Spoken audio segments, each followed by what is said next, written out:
G'day folks, my name is Rob. Welcome back to another F1 Fantasy video. This kicks off my F1 Fantasy 2024 content. So if you're new around here or you were around last season and you haven't yet subscribed to the channel, please do so. It helps the channel with growth and exposure and manufacturing content for you guys heading into the season. It has been just over 12 months to the day since I launched the channel and made my first video for you guys. So thank you to all of you so far that have been on the journey with me to this point. Very excited for where things are going to go heading into this season.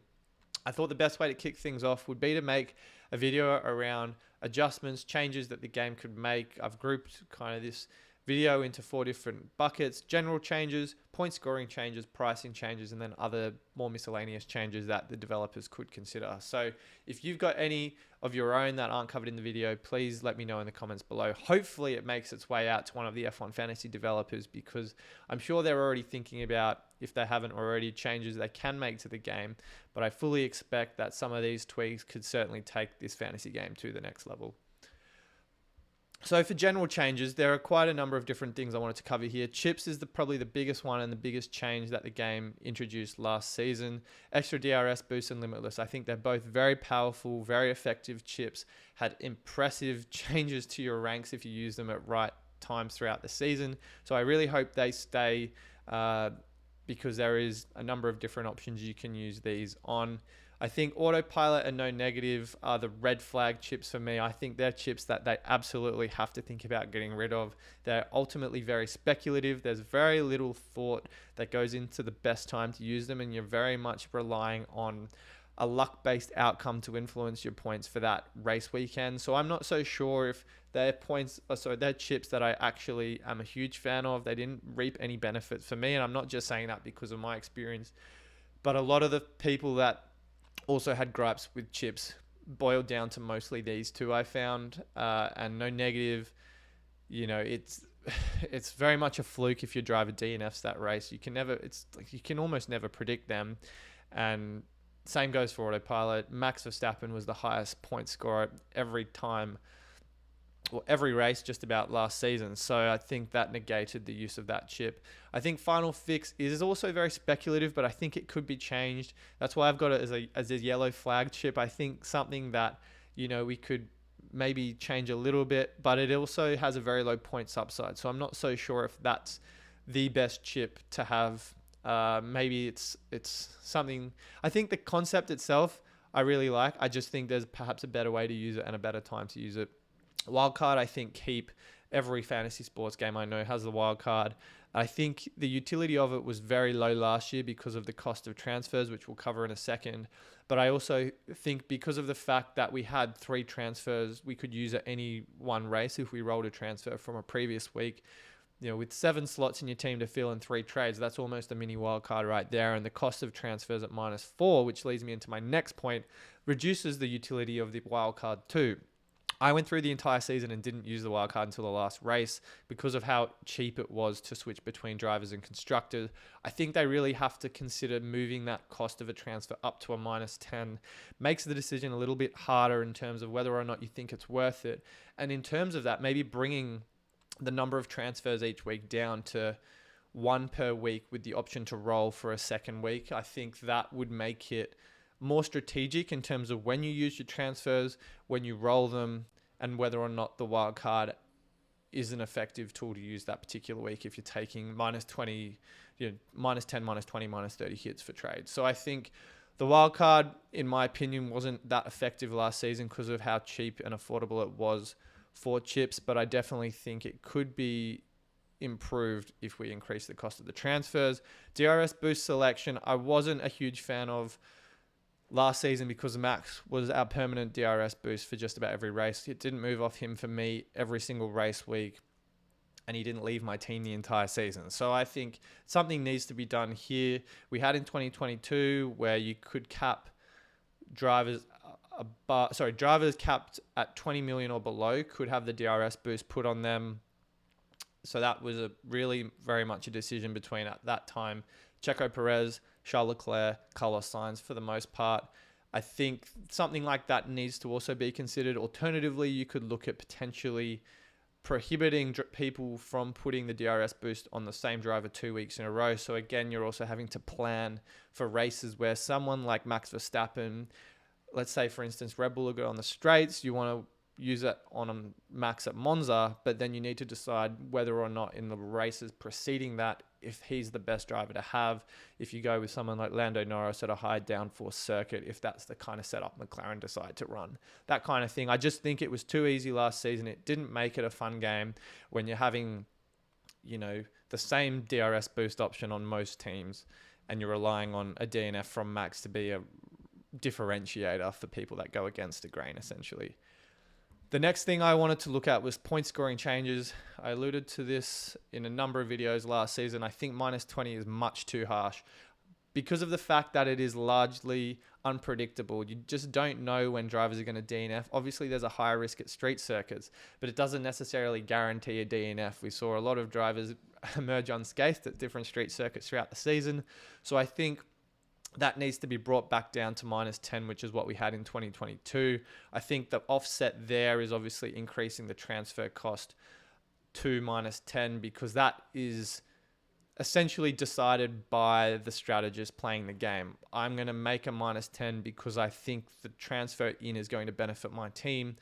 I can't predict a DNF. So if I take a minus 10 for the transfer, sure, I can live with that. But if I get a minus 20 for the DNF, it hurts because not only are you penalized for not finishing the race, but you also miss out on the points for podiums and placements. George Russell in Singapore, where he put it on the wall on that last lap, he misses out on all of those points he doesn't catch for finishing top 3, top 4. So I think that's pretty harsh. I think they definitely need to think about cutting that out or reducing it. Driver of the day, I'm not a fan of this points whatsoever. It's largely luck-based. It's influenced by the fans. I have no issue with you guys, you Lando Norris fanboys and fangirls, voting for him for Driver of the Day because he had a number of great races last season. But I just don't think that belongs in a fantasy game. I don't remember the last time any fantasy game had points awarded to players for man of the match performances. So I do wonder if it has a place in the game. If it is ultimately something that stays, then scale it back to 3 or 5 points. I think 10 is too much, particularly when that's outscoring qualifying finishes, points finishes for drivers in back market teams that ultimately had a better race than someone like, I don't know, Sergio Perez, who finished P4. I just don't know if that necessarily constitutes minus 10. I think if it does stay, bring it back down a little bit more. Overtakes and positions gained. I think I've got it on here. It's a double dipping for someone like Perez, who had a number of terrible qualifying performances, started at P15, P16. He's in the box seat to make multiple overtakes, gain positions, get up to that kind of top 5. Bank all of those positions gained, 10 extra points for positions gained, and any overtakes he makes along the way as well. So I think you've got to scale back one of these, both of these, or ultimately another approach here ultimately would be to perhaps for every 3 overtakes you make, you get 1 extra point. So for instance, 5 overtakes will still only get you 1 point, but 6 overtakes get you 2. I don't think we need to get into the decimals of portion of overtakes per driver per race. But I think that is also the only other way budget drivers can score points. So I think realistically something there needs to be fixed. Qualifying maybe needs to be ramped up a little bit to reward drivers like Hülkenberg, Ricciardo making Q3, but I think that's something that needs to be rectified in a sense that we're not having people like Leclerc, Sainz, Perez, whenever they take a grid penalty, suddenly make 40 points, put them in the box seat for driver of the day as well from a back to the front, race. Points update frequency was the other thing. I think it's just really too slow. Waiting 4 to 8 hours for points to update every race weekend is just not acceptable for a game with 2.5 million players. The last race of the season, it took over 24 hours for the points to update. And if you're waiting to find out if you've won the global leagues, it's painstaking. So I think something about that needs to be done. I'm no expert when it comes to game development, but there is surely a better way to improve how efficiently and frequently points update. Even if it's estimates or something like that throughout the course of the race weekend, I still think that's better than having to wait hours and hours on end for that ultimate outcome for pricing changes, that was a huge gripe of mine last season. I think that largely hinged on the fact that prices should have been dictated from those preseason performances. Red Bull and Aston Martin were severely underpriced. Aston Martin in particular was terribly underpriced. Alonso at 8.3, Stroll at 7.5, Aston Martin constructor at under 7 million. So I definitely think, yes, the prices were released after preseason testing, but they weren't based on preseason results. So Red Bull, Aston Martin, as I said, underpriced. Ferrari, Mercedes, overpriced. They weren't really on our radar until later in the season, Ferrari and Mercedes, when we had more budget to play with. We could get in more of those premium assets. But for the first half or 3/4 of the season, they were essentially a non-factor in our teams unless we had them on limitless or wanted to go differential. So I think that needs to be fixed and based on preseason results, and the price swings in terms of consistency and transparency need to also be more drastic to incentivize us to pivot to different drivers and constructors, because we had the template all of the first half of last season where it was 3 Aston Martin, 3 Red Bull, and rotate that budget driver, which made the game very uneventful.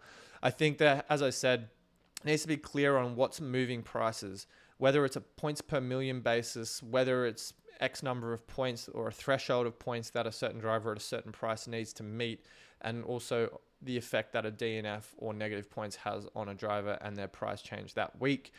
Again, there's a number of different ways you could go about it, but the points per million basis, I think, worked quite well in 2022. And I think perhaps that could be something that the developers think about implementing to ensuring prices are weighted or anchored to a certain metric that is clear and easy to understand. In terms of when pricing changes come through, I'm a big fan of the weekly adjustments. I think personally, I don't have the time to be checking prices every single day. We saw in 2022 and previously that the sentiment bar, which was a very popular price change metric throughout the season, the engaged strategists were heavily rewarded for checking prices and making changes based on those prices as the days ticked over. But again, we also lead very busy lives. We don't have time to be taking a 15-minute break from work every other hour to check how much our driver is priced at. I just think that's a little impractical. I am a fan of sentiments. I'm not sure if it's going to come back in this season, but I definitely think weekly for now, based on how the pricing and pricing tier structure in the game works, makes the most sense. But again, if something changes around pricing, then perhaps more frequently is an option. The last thing I wanted to look at were perhaps less to do with the actual product of the game and more around rewards for engaged strategists. I think competitions, intra-season and single race competitions, I'm a big fan of. It gives the less engaged players an opportunity to do well. Save your 3 times your extra DRS boost for these races. It's the most powerful chip. It's better than your autopilot. It's better than your limitless. Use that on your second and third teams. Enter those teams into those single race competitions later in the season, and hopefully that gives you a chance to come away with one of the grand prizes. On the topic of prizes, I think Champions Club passes, grandstand tickets for first and second in the Global League, I think they're great. The problem I have with that is that it excludes races in Singapore, Australia, a couple in Europe, a couple in the US. If you do live in these regions, let's take Australia, for example, and you can't use your Champions Club pass at the Australian Grand Prix, where are you going to go? China, Japan, maybe, sure, but then there's the travel costs you incur with going to those races. I think F1 is making an absolute bucket of money at the moment. The least they could do is potentially add accommodation, travel costs, whatever it might be, to that prize. Same goes for the grandstand tickets in second place in the Global League. The third place prize is a year subscription to F1 TV, which is absolutely laughable if you ask me. I think I paid something like $80 for the subscription last season. It just completely falls off a cliff after second place. So I think there could be something to be tweaked there. And then they have second half of the season league prizes, 2 F1 tickets. I think that's still fine. But sign cap F1 23 game, I don't think that's nearly enough to incentivize people to want to push for the prize. If anything, outside of the grandstand and Champions Club passes, bragging rights mean more to me than an F1 23 console game that's valued at $60. So that's just my point of view there. But I think there's perhaps definitely things that the game and the developers and F1 could change to incentivize more people to play this game in the new season. But anyway, that's just my thoughts there now, guys. Wanted to get a little bit of a dump down on where my head's at. Hopefully this somehow makes its way to some of the developers and they implement some of these changes. But if there are any things that I haven't covered that you have on your mind, let me know down in the comments below, because there's always things the game could do better. But I'm also very excited. We're, 2 months away from the season kicking off, and content's going to start ramping up more frequently soon. But I wanted to get this out, get the ball rolling, and hopefully more engagement from you guys heading into this season. So thank you guys for dropping by. Appreciate you watching, and I'll see you all very soon.